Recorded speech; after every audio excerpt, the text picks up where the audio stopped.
And we're back with more of Seduce Me, the Otome. We are in our bedroom with Diana, and she just explained to us the rule of why humans don't know or shouldn't know about magic and demons and otherworldly creatures. And now we feel that she's very sad and holding something back. So let's take her hand. Let's take her hand. She feels sad. What? I felt myself gently scoot closer to Diana before laying a hand on hers, and she's like, "What are you doing?" Diana stared at me for a brief moment before shaking her head frantically and shutting her eyes tightly. A soft sigh escaped her lips before she looked again at me with almost a new resolve. I'm fine. I was merely trying to prove my points. Can we go back? I want to see if my thing will make... Oh, okay. Well, let's see what happens with the weight. Well, I scoop myself closer anyway. Okay, so it's the exact same. I'm fine. I was merely trying... Yeah, okay, so it's the exact same thing. Let's take her hand. I'm fine. Okay. I was merely trying to prove my points. Okay. Alright. The day then became filled with Diana teaching me about magic. Even when the day ended, I needed to learn more. I began to crave it. Oh god, we're like a grandfather now. I begged Diana to stay, despite knowing our deal. Diana, despite promising only to stay a day, agreed to stay longer to tell me more. Soon, days passed by, filled with lessons and examples of magic. Yay! We're gonna become like our grandpa! Knowing that I would be missed at school, oh my gosh. Diana quickly took care of making sure I wasn't missed. Oh, okay. So we're not gonna graduate. Unlike the last one. Using a simple spell, as she called it, she created an illusion of me to go in my place. It was real to humans and acted just like me, but was like a ghost to demons. Okay. I kind of wish I would remember that spell. Yeah, that'd be very useful. She told me of vampires, creatures that looked just like humans, who had an inner hierarchy. There were 4 types of vampires, but all of them were under oath by the rule of worlds not to hunt humans. It was strange, and it felt like a fictional novel, but Diana promised that vampires were not like the books. They had adapted to living with humans, creating a formula that allowed them to walk around during the day. They even had a blood bank as currency and made synthetic blood to quench their thirst. That kind of sounds like, well, except for the formula for walking around in the sun, it kind of sounds like Lindsay Sand's books, or actually a few other ones too, like the whole idea of creating the blood bank so that nobody would go crazy and eat everybody. They had real blood to drink, of course, but they got it either through hospital blood drives or black market means. Yeah, it was surreal. Devils were as chaotic as Malik's was, but they were still all under the command of a very powerful fallen angel and devil king, Satan. Okay, so Satan's in this as well. He, however, still had the heart of an angel. He was simply sitting in hell and waiting for an opening into the human world. Ooh, okay, if Satan comes in, that should be fun too. I hoped it would never come. I want it to come. Okay, that just came out really too wrong. Angels, on the other hand, were not as I expected. When I thought of angels, I imagined beautiful human-looking creatures with wings and halos. Nope, quite the opposite. I still wonder who spread that rumor. Diane explained that they actually looked monstrous. Each archetype of angel looked different, but Diana couldn't describe them all. The one that stood out the most to me was the seraphim? She described it as a mysterious creature that hid behind 3 large pairs of wings. Okay. What if the seraphim did look human? Well, anyone who has met a seraphim and tried to find out has not lived to spill the secret. Okay. I gulped. It was scary to hear that for some reason.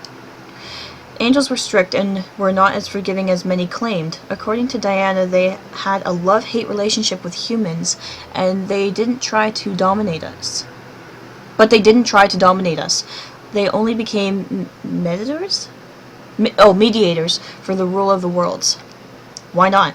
I'd rather not get into that. But this is so interesting. Why? It's not my place to talk about heaven. Only the angels. Okay.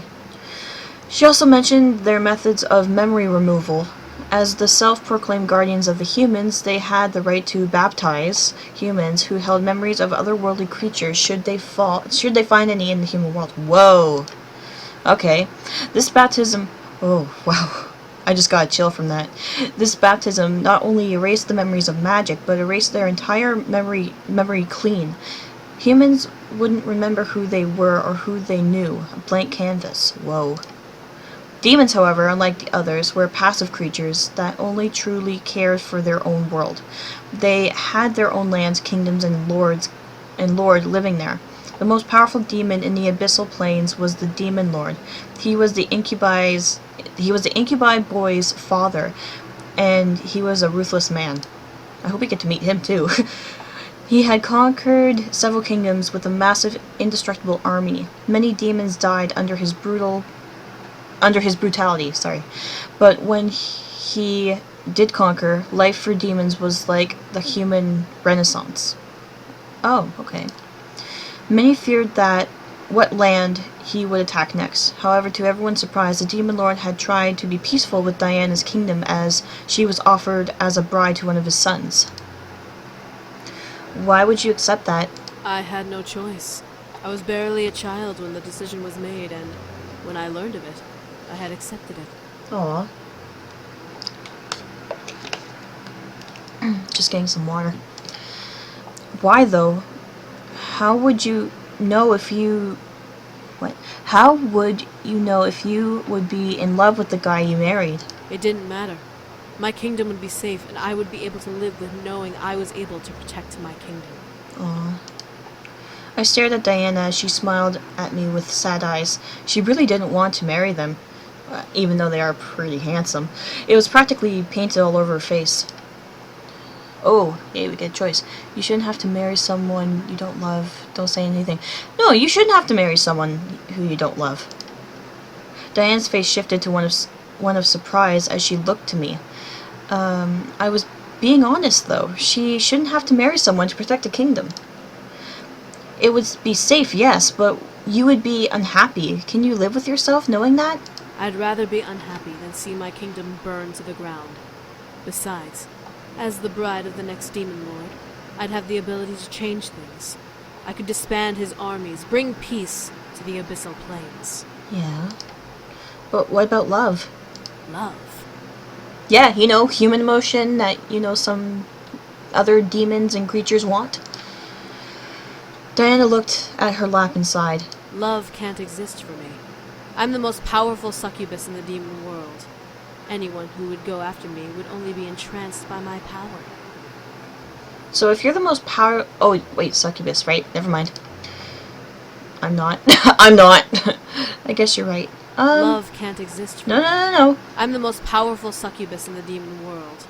Anyone who would go after me would only be entranced by my power. I was trying to go back so I don't have to choose. Yeah, I'm not. Well, technically her character, like PuZZlePie, is in a way entranced by her. Which would be, I guess you're right. But no, I'm not. Diana chuckled, making me blush a bit. I was being honest, but here she was laughing at my words. Yeah, because she knows that I'm jealous. You're a human, dear. You can't know when I'm using my powers or not. I could be using them now, making you interested in me to trust me. Oh, but you're not, are you? Diana then silenced herself. She stared at me, knowing that her silence would give me my answer. I smirked at her. You like me. What? You like me. You definitely like me. I do not. I'm merely fulfilling my end of the deal. Oh, yeah, that's why you stayed here an extra day then. Or extra few days. I felt like a tease. She was being nice to me and wasn't using her powers over me because she liked me. It was too obvious. Oh god, she's gonna slap us or something, or she's gonna use her powers. You like me, you like me, you like... Yeah, knew it! What I didn't expect was her taking my hand and forcing me closer to her. A mere inch separated our lips, but Diana's stare into my soul made my mind go blank. Yep, she's using it now. I barely remembered what I was saying. You were saying that she likes you. Diana remained holding me. Wow, I cannot read today. I didn't fight. She stared into my soul, and I allowed it. I was concerned, and at the same time, I was intrigued. Of course you were, because she's using her powers on you. Diana was indeed a beautiful woman. Seeing her up close made my face turn slightly red in embarrassment. Any moment she would lean in and kiss me. Maybe even take my energy. However, she didn't. You are interesting for a human. And then she kissed you. No. She then released me and stared at me, watching as I stared back at her with a red face. Did I like her? Yep, you like her. I shook my head. No way, that was impossible. We were just in a business deal, nothing more. Is there anything else you wanted to know? I stared at her as I thought, was there anything else I wanted to know? My memories were forfeit in the end, so everything was up for grabs. Yet, I couldn't think of a single question to ask. Was that all I wished to know? Can we get the boys back? No, there was nothing else I needed to know. I felt satisfied. Really? No, that should be all. I understand. Diana stood and adjusted the bottom of her dress before smiling at me. I barely noticed how much time had passed between us. It felt like forever, yet I enjoyed learning more. I felt bad that I had to lose my memories. However, it was the deal, and according to Diana, demons never go back on their word. Well, if you don't mind, there's one place I need to visit, and I'd rather visit it now than after I take your memories. I'll be gone from the area for quite a while anyway. So I can go find the boys? Huh? Where do you need to go? She's going to Lizette. A cemetery. Oh. There's something I need to do there. It's boring, sadly, but I need to do it. You need to come with so I can watch you. Okay. Why did she need to go to the cemetery? Did she have a human friend she needed to say goodbye to? Did she have to meet with another demon? Nope, she's meeting with your grandpa, I think. Sure, let me... No need to get dressed up. It's just a brief visit. Okay. Diana snapped her fingers and the world melted into black. I stood and walked to be beside Diana, unsure of what was happening. Why wasn't the world spinning instead? Was the spinning a trick she did? I felt myself click my teeth in irritation of that thought. Soon the world grew back its color, and we were standing in a field I somehow recognized. Yep, we're gonna go see Grandpa. I looked down and regretted it. Yep. Oh no, am I gonna start crying again? At our feet was Grandfather's gravestone. It was untouched and as clean as when I first remembered seeing it. Why were we here? Here we are. Yeah, I kind of figured that we were coming here. Here? I stared at Diana as she muttered a small incantation under her breath. In her hands formed a small vase with purple lilacs. She gently knelt down and placed them beside... a vase, okay. Beside the grave. Oh, that's so nice. I had to pay my respects to this man. Why? Why? Were you a friend of his? I needed to know. My mind began screaming. Something wasn't right. Why did she know him? How did she know he was dead? What was their relationship? What was going on? Yeah, I know. That's what I'm thinking now, too. And how are we time-wise here? Oh, we just got a minute. Of course. No, I wasn't a friend of his. I didn't even know him. Okay. Then why are you giving him flowers? Don't sigh at me. I need to know. My mind began to screech louder in my head. What was it? Why? Why? Diana, why are you giving him flowers? You don't need to know. I highly doubt you knew this man. He's my grandfather! Yes, I do. Diana stared wide-eyed at me, a mixture of fear and surprise mixed in her eyes. My heart began to squeeze tightly in my chest. Why was she looking at me like that? She probably just realized it. She's like, oh shit, you're his granddaughter. Okay, so with that, with this part of the story, how about we stop here for now, and we'll continue in the next video. So, wow, stuff's happening. Alright, stuff's happening. So, In the next video, we'll find out why we're here. Okay, so this is PuZZlePieceZ signing off.